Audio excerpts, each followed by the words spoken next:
I'm not a Penn State fan, but I felt bad for Penn State fans because going into big games consistently, most of that fan base knew we're not going to win this game. Not that they didn't have the talent to win the game. And that, I think, is the most infuriating part of this all when it comes to Penn State and their fan base. They know they have the talent to win these big games. Why don't they win these big games? It's because they don't have a guy as their head coach. They don't have the guy as their head coach. They don't have a guy that they feel like can get them over the top.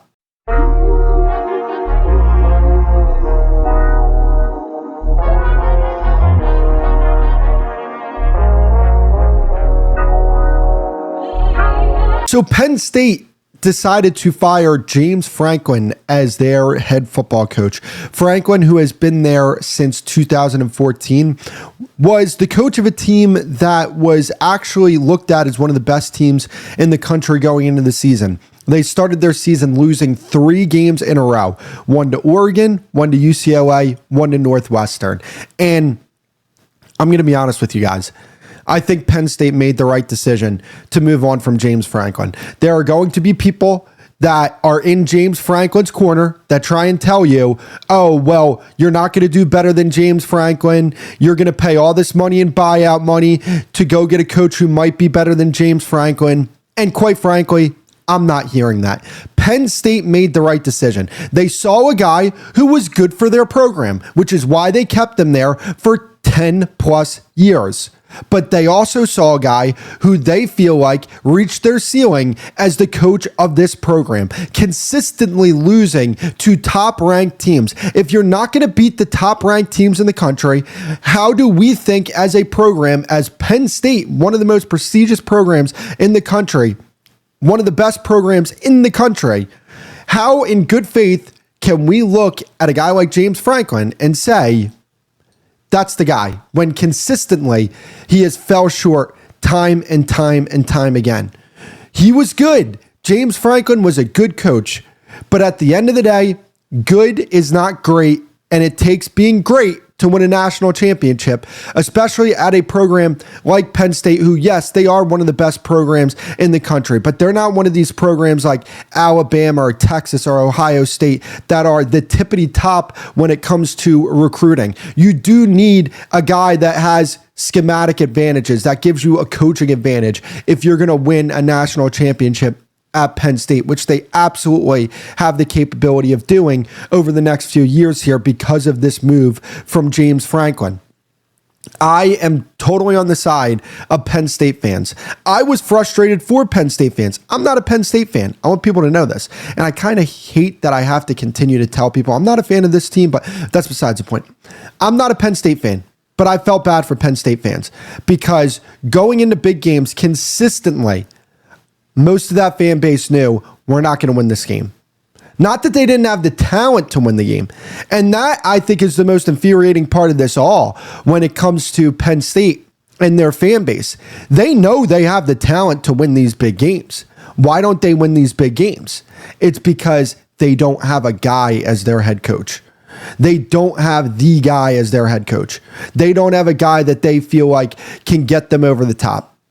And this, to me, was the Penn State administration doing a solid for the Penn State fan base, because I don't think they want to pay this much money for buyout, right? I don't think they want to do that. But I think they understand the frustration of the fan base. Not only do they understand the frustration of the fan base, but they think that the frustration is warranted and they feel the same frustration. And because they feel like that, that's why they moved on from James Franklin. You're looking at a team right now in Penn State that they're lifeless. They just lost to Northwestern. They just lost to UCLA. I mean, this is a team that people had national championship expectations for. And to me, when I looked at Penn State's roster last year, I said this last time I talked about James Franklin. This was after the UCLA game. I said that Penn State had the roster last year to beat Notre Dame. They were a better football team than Notre Dame, in my personal opinion. I truly believe that from a talent perspective. I mean, you had the 3rd pick in the NFL draft. You had another first-round pick on your team. You had a solid quarterback in Drew Allar. You had other pieces that are going to play in the NFL on Sundays on your team, and you couldn't get the job done. At some point, good is not good enough. You have to be great if you want to win a national championship. And James Franklin, look, and here's the thing. Penn State did right by James Franklin.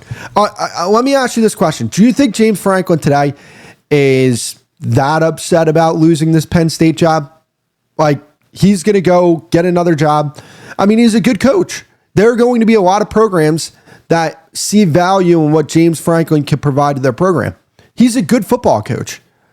But at the end of the day, for Penn State in the direction that they were going to, James Franklin was necessary for Penn State when it came to getting their program to where they're at right now. He is a good program builder. But is he the type of guy that's going to get your program over the top? And I think that Penn State came to the decision that he was not going to get their program over the top. So they made this decision. And honestly, good for them. It's a tough decision to make. But guess what? When it comes to people that are trying to make it to the top, right? Sometimes you got to take a risk.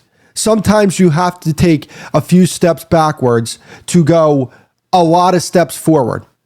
And was it a step backward, multiple step backwards for the Penn State program when it comes to, there's going to be people that decommit, like top flight recruits that decommit. There's going to be players on this team that transfer out. Got it. Penn State might not be a good football team next year. They might not. I mean, I think they will, just because we see how coaches can come in and change a program. But they do run that risk because you're starting over with your program now. But I mean, we've seen with a guy like Kenny Dillingham, what he's able to do with Arizona State. We see what Curt Cignetti is able to do with Indiana. I mean, come on. This is Penn State. They're going to be in a position to have a really good season next year because they're going to be in a position to still attract top flight recruits because they're Penn State. And they're going to be able to get guys from the transfer portal because they're probably going to hire a really damn good head coach. It's just what it is. And them making this move, it might feel like it's a few steps backwards, but ultimately it's actually multiple steps forward because they're going to get a guy in there that they feel like can actually win some of these games against Ohio State and Michigan. And not have, I think I saw a stat where Curt Cignetti won two top 10, I think it's beat two top 10 teams in the last 3 weeks. He's beat more top 10 teams in the last 3 weeks than James Franklin has in the past 10 years. I don't know how true that stat is, but I think I saw that somewhere. And I mean, at that point, like, come on, what are we doing? Some possible replacement candidates for James Franklin. I mean, the number one name at the top of the list is obviously Matt Rule. I think Matt Rule would be a perfect fit for Penn State because I feel like a coach has to have the identity of a program, right? Penn State, you have to have a certain identity. Very much so, like you have to have a certain identity as an LSU head coach, something that I don't think Brian Kelly fits. And you see that with that fit, it's not a great fit, right? So like, hey, you can go after maybe a Kenny Dillingham. Would that be a fit for Penn State? I'm not sure it would be a fit for Penn State. And Matt Rule is a really damn good head coach. I think he went to Penn State. He's from around that area. He's coached in the Northeast before. I mean, he brought Temple to relevance. I mean, Temple was playing a primetime game against Notre Dame. That's what he was able to do for that program. He did some really good things with Baylor. Not only that, I actually do think he was a good NFL head coach. The problem is he coached for a really, really poor organization. I actually think he could have been a good head coach. And now you see with Nebraska, right now they're 5-1. They're a top 25 team in the country. He's turned around that program. So there's just so many green flags for Matt Rule, and it makes you say, this guy would be a perfect fit for Penn State. Curt Cignetti is maybe another name that you could look into. Is he interested in leaving Indiana? I think he'd be interested in leaving Indiana for Penn State. Penn State's one of the most prestigious programs in the entire country. So like it's a big time job. I think that there could be something there for Penn State.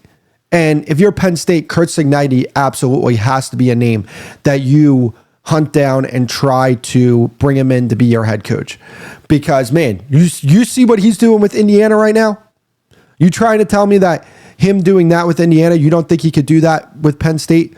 I think he could do that. I think he can do not just what he's doing with Indiana, but I think he can do even more with Penn State than he is with Indiana. So, moving on from James Franklin, it's a move that, a portion of the Penn State fan base isn't super high on because of the buyout money, but ultimately I do believe that it's the right move. Moving on from James Franklin. Hey, I hope you guys are enjoying the show. Please make sure to hit that like button, subscribe. I would greatly appreciate it. Please also make sure to go check out the rest of the shows on the Kretschman Media Network. The Stadium Pulse, we talk about college football there. Okoye Knows Boxing, he talks about boxing there. We have Dub's Room, he talks about basketball.